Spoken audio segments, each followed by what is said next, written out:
Okay, review time. Peacemaker. What a good series.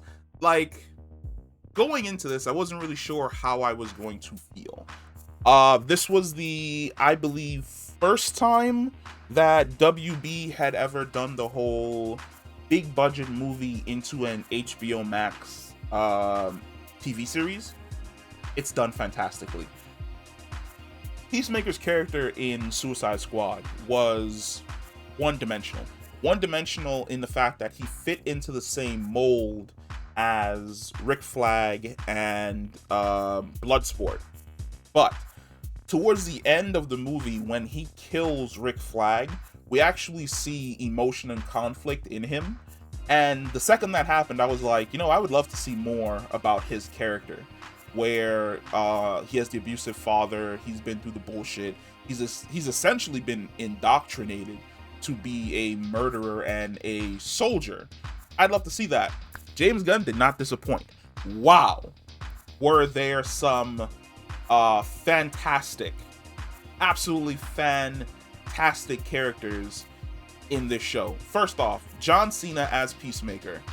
People have talked shit about John Cena for a really long time, about whether or not he is a good actor. Peacemaker is the show that proves that John Cena is a fantastic fucking actor, that he has come a long way since 12 rounds. Because when emotion needs to be had, emotion is brought. When funny one-liners need to be thrown out, they are thrown out. When it is time to be super serious and get shit done, it is time to be super serious and get shit done. And I fucking love it. I love every single minute that he is on screen. And that's not even saying that the other characters aren't fantastic. All the members of his team are great. By the end of the episode, they're essentially, end of the series, they're essentially one gigantic family, and I absolutely love it. I love the journey that Peacemaker goes on from the beginning, where he's essentially the same entitled douchebag from the Suicide Squad to, at the end of the series, he's actually a lot more human, because he's dealt with, I wouldn't even want to say he's dealt with his trauma, but he's dealt with a lot of the bullshit that's been wired into his mind and moved past it. And he's actually genuinely made friends that he doesn't have to be afraid of losing, because essentially they go to bat for him. And then he in turn goes back to bat for them. The standouts. Number one, Vigilante. Now, I know that Vigilante was supposed to be played by another guy, and he had to step out after around 4 episodes, maybe 3 episodes, because he didn't like the direction of the character. The new dude they got to play Vigilante, I do not know his name. And hold on, because I have to look it up. Who's the dude that plays Vigilante? Freddie Stroma. Holy shit. Can I just say that, dude, you are a show stealer. Because he's essentially this show's equivalent of Deadpool. But he's human, which means he can die. Which means that, like, when you see him get banged up and fucked up, you're always afraid that this may be the time he bites the dust. Especially towards the end when he does that stupid thing with the grenade. But, dude,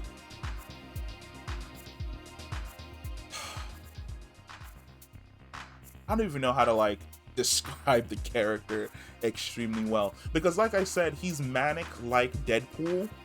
But at the exact same time, there's, like, an emotional vulnerability there, where he's willing to put himself on the line for his best friend and go to bat for his best friend, even if sometimes the friendship kind of seems a little bit stalkerish. There isn't a scene where Vigilante pops up that he doesn't steal. Okay? That he doesn't absolutely steal in every way, shape, and form. And I love it. It's great. It's dope as hell. Thank you, Freddie Stroma, for replacing the other guy. I don't know what the other guy would have sounded like, but I love the fact that you came back, worked your ass off, reshot all those scenes, added your own flair to the character. You are dope as shit. I cannot wait to see you again in season 2. Now, for the main story, good. Usually with these spin-off series, the story kind of peters towards the end. No. This has me hooked. It had me hooked from the beginning. Once they revealed the butterflies and the threat of the butterflies, because it was basically like a mystery. What's going on here? What's their agenda? What's their plan? And then you get into like this area where it's not so cut and dry. It's not so black or white. There's like this gray area where Mern works in, where some of the other butterflies work in, where essentially they're like, you know, hey, we came to this planet and at first we were hiding, but you guys kept fucking up and destroying your planet, so we figured, you know what, we'll just take over your highest forms of government and direct you in the right direction. Then the question would have been, what would have happened if the butterflies had taken over and they had essentially just directed us, shepherded us in the right direction? Because it's like they said, and if you watch the series, it's kind of like what they do. You never really see them running around killing innocent people. Usually they're eliminating people who find out the secret, but at the exact same time, they're just doing like regular menial jobs. So it'll be interesting to see. I would have loved to see like another universe where the butterflies took over and it's like this shining utopia where both sides, humanity and butterfly, kind of understand each other and decide to work together to move in a correct direction. That's one of the upsides, at least, of living in a multiverse. You can of the DC multiverse, which is you can always think of another outcome that might exist out there where everyone's basically united on one front going forward. Now, the show was definitely picked up for season 2. Beautiful idea. At least WB is making moves that makes fucking sense, and they're not making moves that are absolutely dumb. Now, where season 2 could go, there are some emotional issues that Peacemaker has to deal with. Essentially, seeing his father, he ends up with schizophrenia in a way, where he sees images of his father who's abusing him or saying things that are attacks against him and putting him down, and it kind of causes him to go a little bit crazy. I feel as though we may be going down that route, and his friends are going to have to be the ones that pull him back, which is good that he made all of these friends. But I don't know. It's up in the air. Who knows what James Gunn is going to do? The dude's fucking insane. And when he works his crazy magic, it typically works out in our favor. So if you have not watched Peacemaker yet, I would say go and check out Peacemaker. It is absolutely fucking fantastic. I loved every single second of it. Every single character in this show is great. Stellar across the board. And I think you'll enjoy it. I had an outro, but then I flubbed the outro. I don't know what the outro should be. But you should comment down below. Let me know what your favorite scene in Peacemaker was, and let's talk about it. I'll catch you in the next one. Peace.